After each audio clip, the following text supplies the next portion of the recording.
소피의 오디오북 웰싱킹 제2부 불을 창조하는 생각의 뿌리 웰싱킹 143페이지 불을 위한 초석 생각의 뿌리 1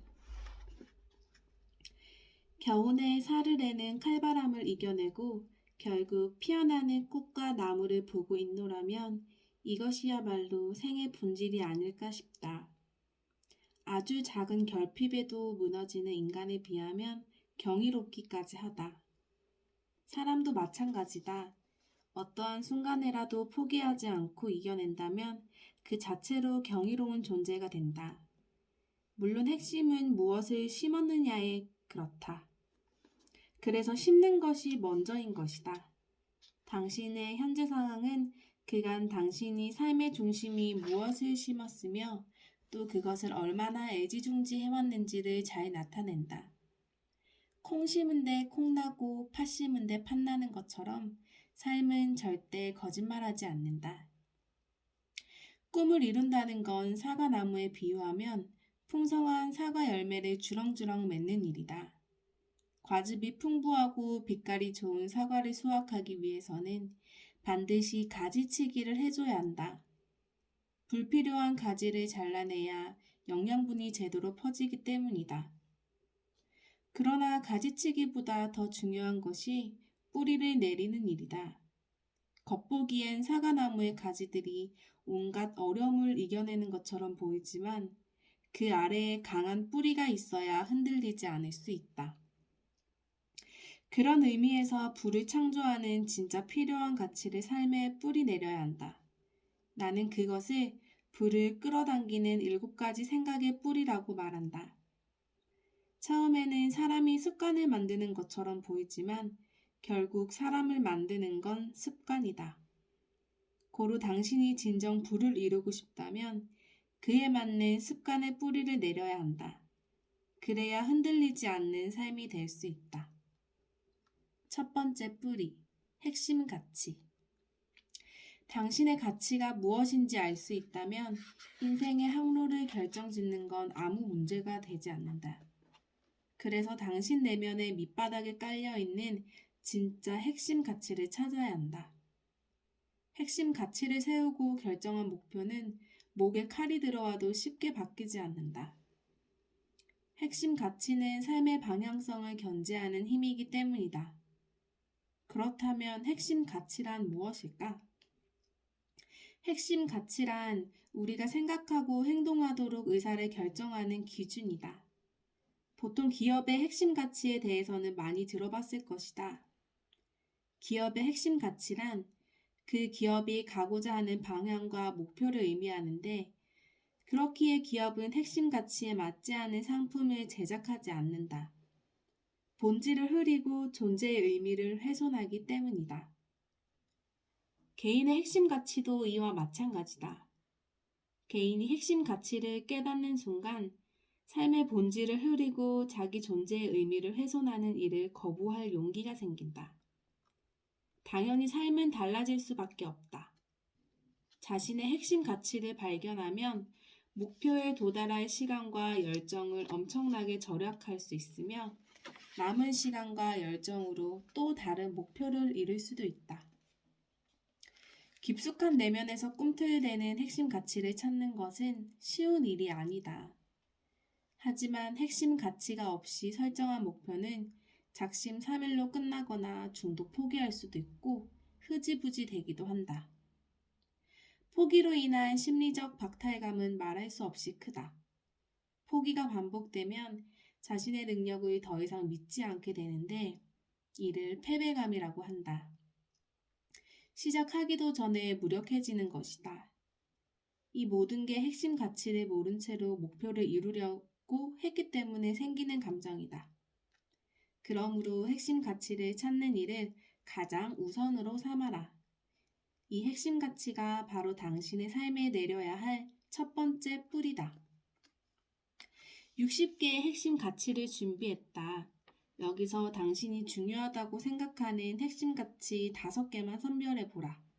처음에는 중요하다고 생각하는 단어를 모두 골라라. 그리고 그 중에서 덜 중요한 가치를 빼는 방식으로 다시 10개를 추려라. 당신이 중요하다고 생각하는 가치가 보기에 없다면 새로 추가해도 괜찮다. 한 가지 조언은 선택한 핵심 가치를 왜 중요하다고 생각했는지 그때그때 적는 것이다. 그러면 나중에 5개의 핵심 가치를 추릴 때 크게 도움이 된다.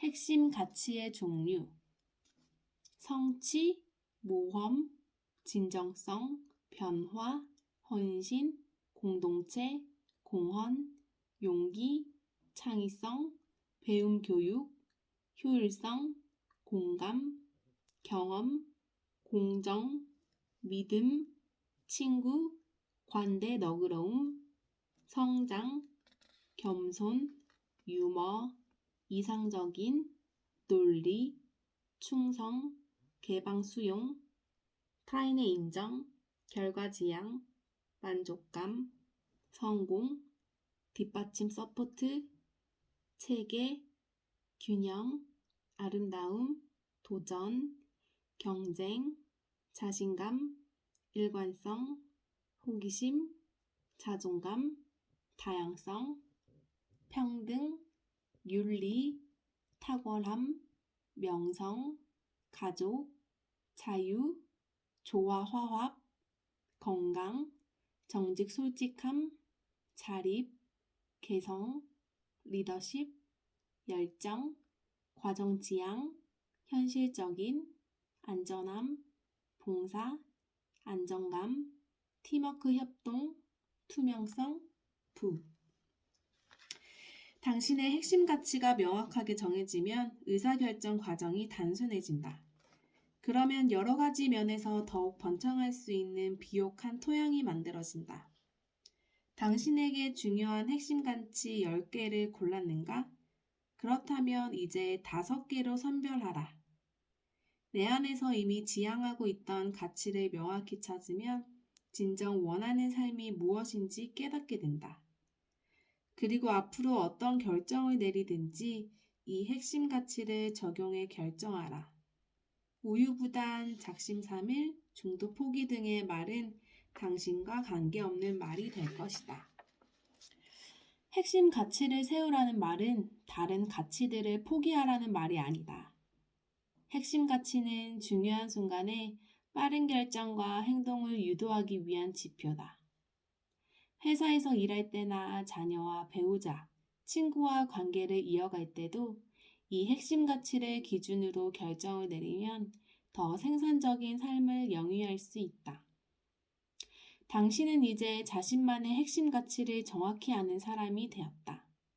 핵심 가치를 깨달은 후 해야 할 일은 목표와 꿈을 설정하는 것이다.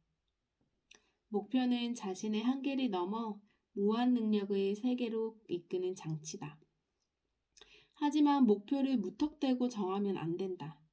6가지 원칙에 맞춰 실현 가능한 상태로 만들어 나가야 한다. 첫 번째, 가능성을 예단하지 마라. 목표와 꿈을 설정할 때 가장 하지 말아야 할 것은 달성 가능성을 미리 판단하는 행동이다. 핵심 가치를 세운 후에 정해둔 목표를 압도하겠다는 자세가 무엇보다 중요하다. 나는 목표를 정하면 항상 이렇게 생각했다.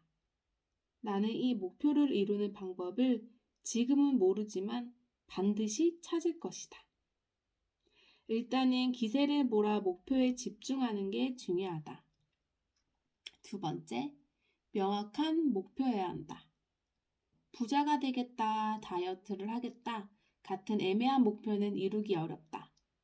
달성했을 때 달성한 그 순간을 정확히 파악할 수 있는 목표가 좋은 목표다.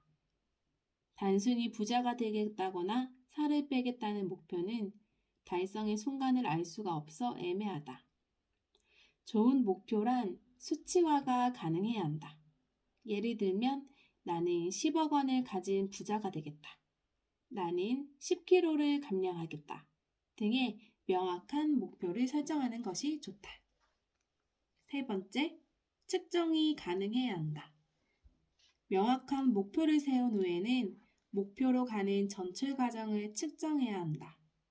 이렇게 하면 변화를 몸소 느낄 수 있어서 목표를 향해 가는 길이 즐거워진다.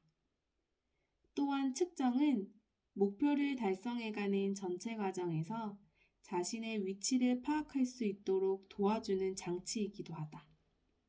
이는 끈기와 의지에 영향을 미친다. 고로 반드시 측정해서 목표 달성의 과정을 즐기고 의지를 다져라.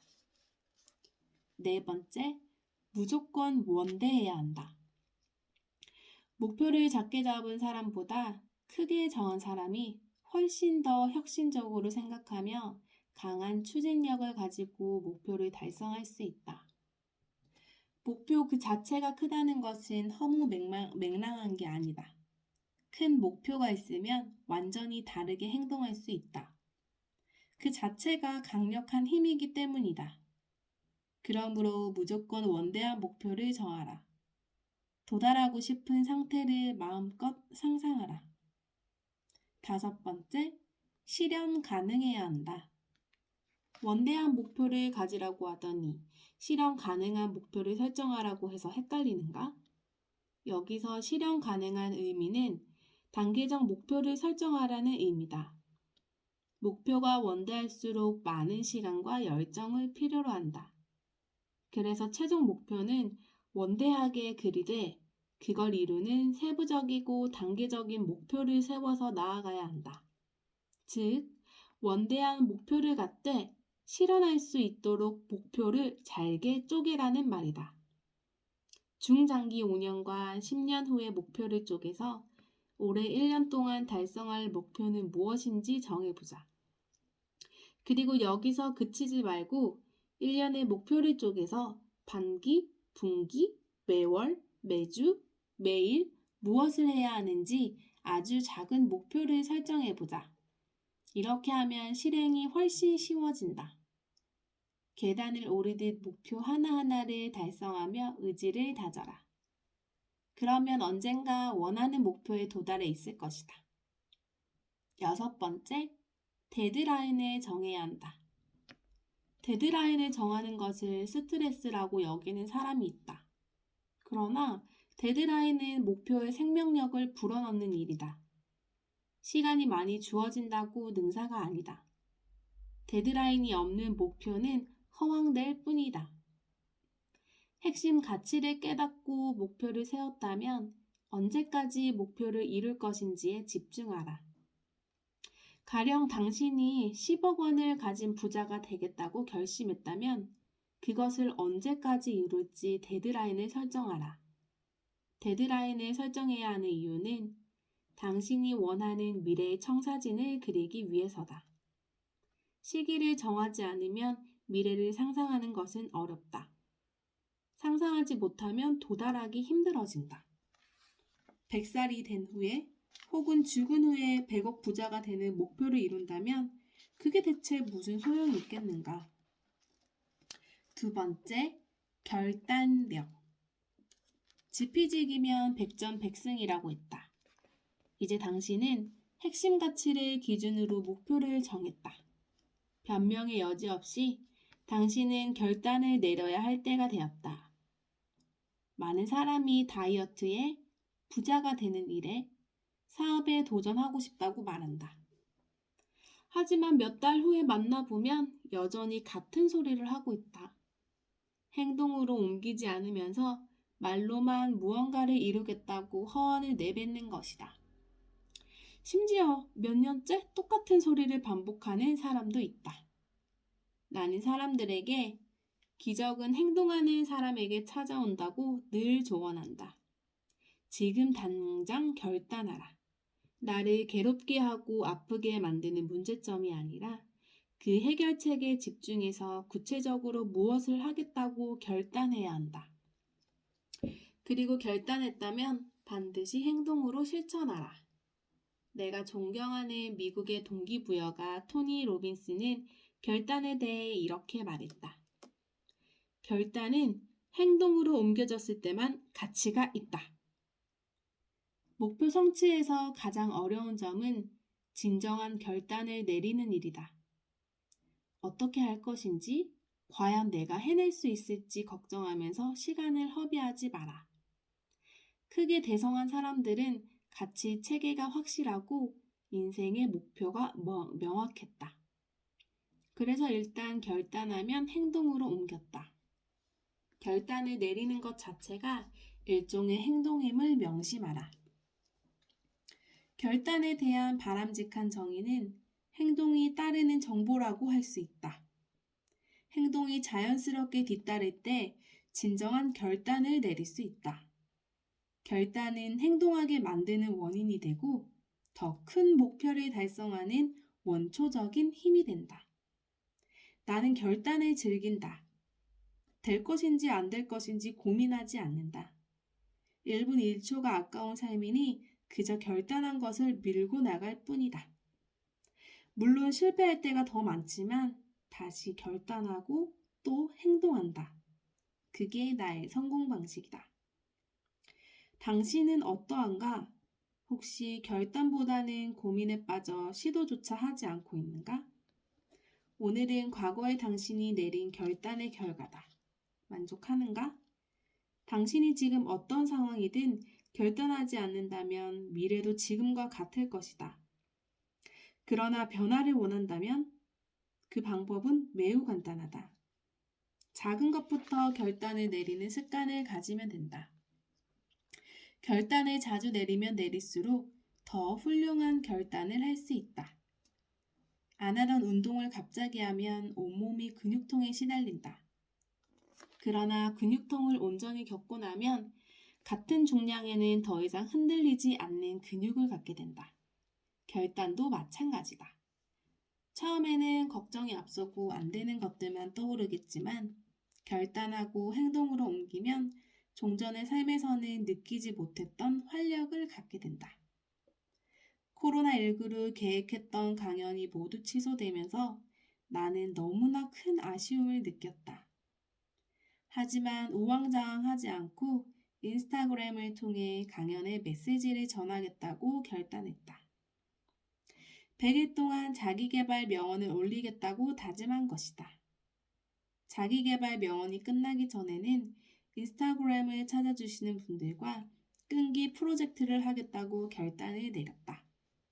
그 다음에는 100일간 몸을 만들고 바디 프로필을 찍겠다고 결단했다. 그리고 나는 결단한 모든 것을 다 이루었다. 나는 그때 결단하기가 어렵지 그것을 이루는 일은 오히려 쉽다는 사실을 깨달았다. 돈도 없고 아는 사람도 없었던 내가 고등학교를 졸업할 무렵 일본 유학을 결단했다. 그러나 그 결단이 너무 무서웠다. 죽을지도 모른다고 생각했기 때문이다. 그래서 부모님께 유서를 쓴 후 1년 동안 내게서 연락이 없거든 부모님께 전해달라고 동생에게 맡겼다. 그런데 일본에 도착한 나는 겨우 몇 달 만에 다시 한국으로 돌아왔다. 너무 다른 세상에 적응하지 못했던 것이다. 서울에서 어떻게 먹고 살지 고민하면서 바보 같고 한심한 내가 너무 미웠다. 그래서 다시 결단했다. 칼을 뽑았으면 호박이라도 찌르려는 마음으로 다시 일본행을 선택한 것이다. 결국 꿈에 그리던 의상 디자인을 전공하여 우수한 성적으로 대학을 졸업할 수 있었다.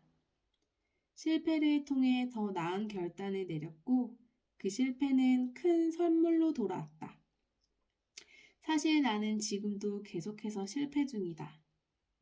그래서 바보 같은 나 자신을 원망할 때도 있지만 자책의 시간은 짧게 갖고 다음 행동을 생각한다. 만약 당신이 무언가를 결단했다면 유연한 태도로 선택의 폭을 넓혀가며 나아가야 한다. 우리가 원하는 것은 결과이지 매 순간의 과정을 그대로 이루려는 게 아니기 때문이다. 나는 첫 사업 실패 후 취직하려고 했다.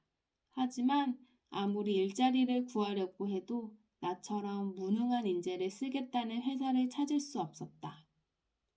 그래서 다시 사업을 하기로 결단했다.